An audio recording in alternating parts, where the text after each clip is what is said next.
Hello guys, pro Kabaddi season 12కి సంబంధించి auction అయితే కంప్లీట్ అయింది.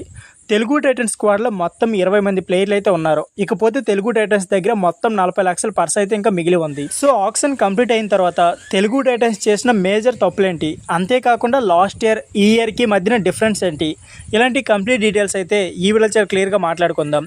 సో వీడియో చాలా ఇంట్రెస్టింగ్ ఉంటుంది, వీడియోని స్కిప్ చేయకుండా లాస్ట్ వరకు చూడండి. అంతేకాకుండా మీకు ప్రో కబడ్డీ సంబంధించి ఏ చిన్న అప్డేట్ అయినా సరే నాన్ స్టాప్గా మన ఛానల్లో వీడియోస్ వస్తూనే ఉంటాయి.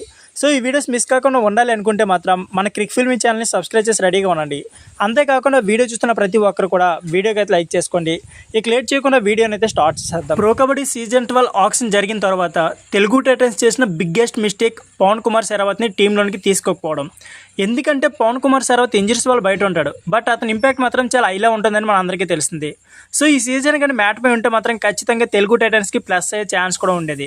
అంతేకాకుండా అతనైతే 60 లక్షల కంటే తక్కువ ప్రైజ్లోనే ఆక్షన్లోకి వచ్చేసారు. సో ఖచ్చితంగా తెలుగు టైటన్స్ అయితే పవన్ కుమార్ శరావత్ పై బిడ్డేసి ఉంటే బాగుండేది అనిపించింది.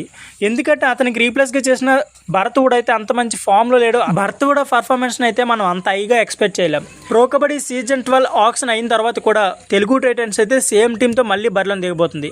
అంటే సీజన్ 11లో ఏ టీం ఉందో సేమ్ టీంతో మళ్ళీ అయితే బరిలో దిగబోతుంది. కేవలం పవన్ శరావత్ ప్లేస్లో భరత్ కూడా రీప్లేస్ చేశారు. అంతేకాకుండా శివం ఇండియన్ అయితే మళ్ళీ డిఫెండర్గా తీసుకున్నారు. ఈ రెండు మేజర్ చేంజ్ తప్ప మిగతా ప్లేయర్లు అందరూ కూడా సీజన్ 11లో ఎవరున్నారో సేమ్ సీజన్ 12లో కూడా అలా ఉన్నారు. ఇకపోతే తెలుగు టైటన్స్ మళ్ళీ విజయ్ మాలిక్ అలాగే ఆశిష్ నార్వాల్ ఇద్దరిపైన మళ్ళీ అయితే ఆశలను పెట్టుకోవాల్సి వస్తుంది.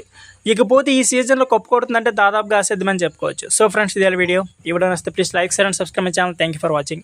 ఇకపోతే ప్రో కబడ్డీ సీజన్ 12లో మీకు ఏ టీం అయితే బాగా అనిపించిందో కామెంట్ బాక్స్లో కామెంట్ చేయండి.